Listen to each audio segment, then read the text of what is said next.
Shalom, saudara-saudaraku sekalian, dimanapun saudaraku berada. Saya bersyukur sekali pada hari ini bisa berjumpa dengan saudara lewat media ini. Nah saudaraku, dalam kesempatan ini saya akan melanjutkan renungan harian yang beberapa hari yang lalu telah saya sampaikan. Nah saudara-saudara, sebagai dasar renungan hari ini saya akan membaca firman Tuhan di dalam kitab Matius pasal 5 ayat 9 yang demikian bunyinya, saudara. Berbahagialah orang yang membawa damai, karena mereka akan disebut sebagai anak-anak Allah. Saudara-saudaraku, di dalam renungan harian yang pertama saya sudah menjelaskan mengenai pengertian dari apa itu shalom. Dan yang kedua, saya sudah menjelaskan mengenai pentingnya shalom itu dalam hidup kita, atau mengapa kita harus memiliki shalom itu, saudara.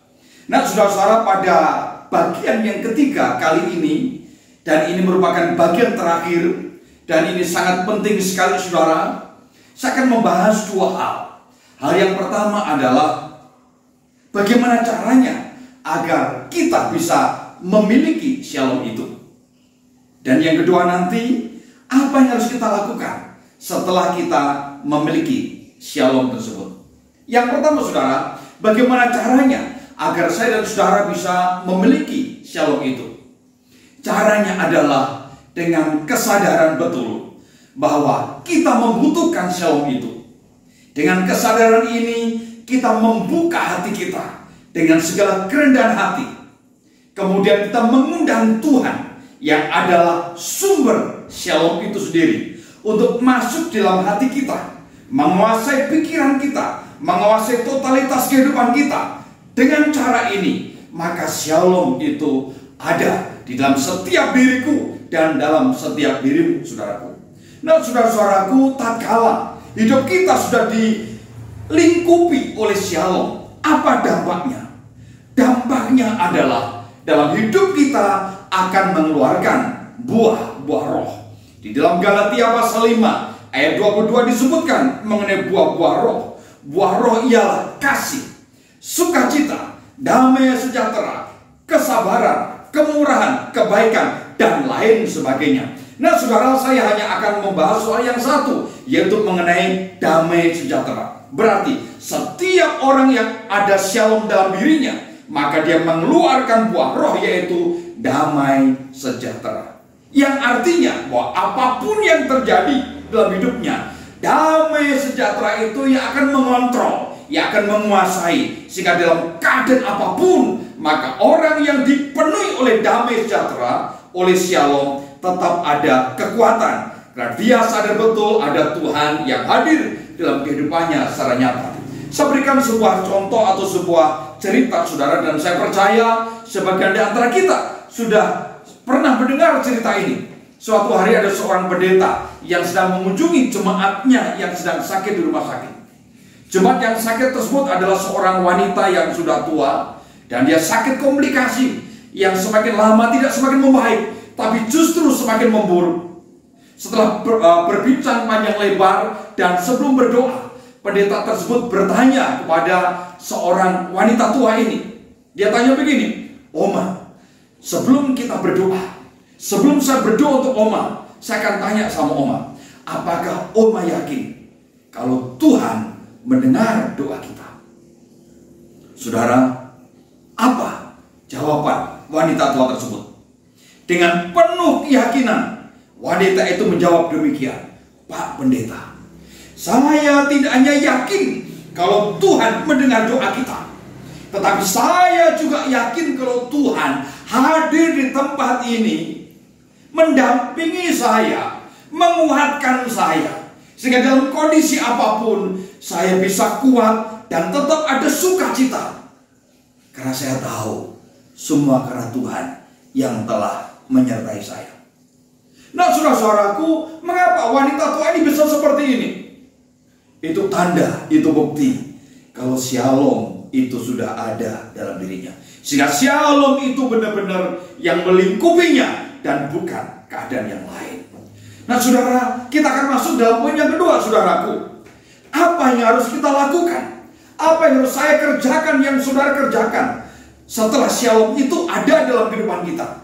Firman Tuhan tadi berkata, berbahagialah orang yang membawa damai, karena mereka akan disebut anak-anak Allah. Perhatikan, ada 3 hal. Yang pertama, apa maksud berbahagia di sini? Berbahagia di sini bukanlah berbahagia menurut pandangan manusia. Bukan berbahagia menurut ukuran manusia, tetapi berbahagia menurut pandangan Tuhan, menurut perspektif Tuhan, menurut kacamata Tuhan. Ini yang pertama yang perlu saya tegaskan.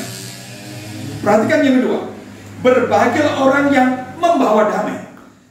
Apa itu membawa damai? Membawa eirene. Apa itu membawa eirene? Membawa shalom. Apa itu membawa shalom, saudara? Nah, saudara-saudara, yang dimaksud dengan membawa damai, membawa eirene, membawa shalom di sini adalah mengupayakan damai. Jadi bukan pasif, melainkan aktif, mengupayakan damai, mengusahakan terjadinya damai.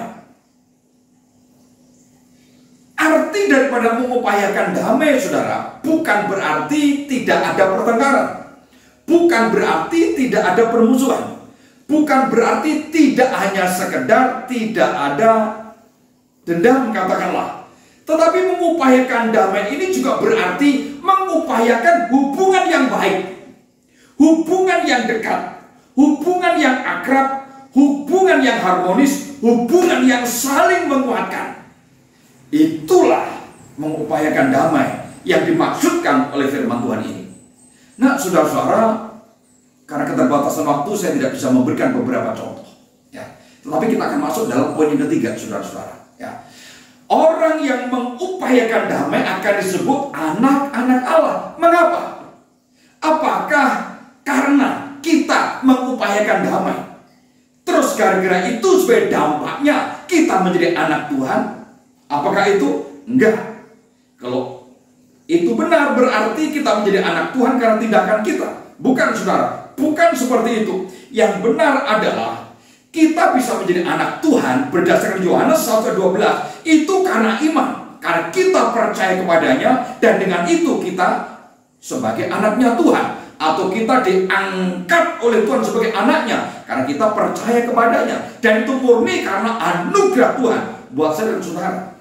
Kalau begitu apa maksud kalimat ini? Maksud kalimat ini bahwa orang yang membawa damai itu disebut anak-anak Allah adalah satu, orang yang membawa damai disebut anak Allah karena apa yang dilakukan itu merupakan cerminan dari apa yang sudah Allah lakukan. Nah, saudara, kita tahu apa yang telah Allah lakukan untuk mendamaikan manusia dengan dirinya. Yang Allah lakukan tidak main-main. Allah datang ke dalam dunia menjadi manusia seperti saya dan saudara. Kemudian dia rela disalibkan. Lewat pengorbanannya di kayu salib, manusia didamaikan dengan dirinya, manusia diterima olehnya. Dan ini luar biasa, saudara. Ini yang sudah Allah lakukan. Ingat, untuk mendamaikan kita dengannya, maka Allah telah memberikan contoh yang luar biasa. Sehingga tatkala kita melakukan hal ini, kita pun mengupayakan damai, maka berarti kita pun sudah meneladani Tuhan. Yang kedua, saudara, orang yang membawa damai disebut anak-anak Allah karena apa yang dilakukan itu berarti tidak hanya sekedar meneladani Tuhan, namun juga itu sebagai bukti bahwa dia memang pantas.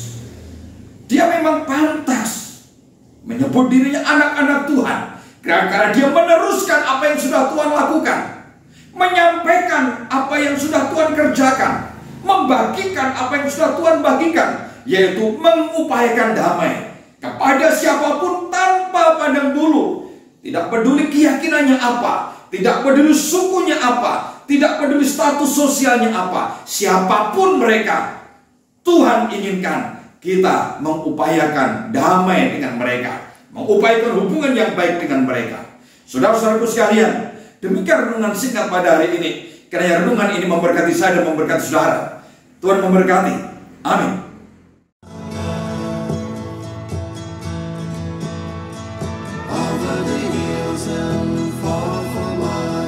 She's waiting for love to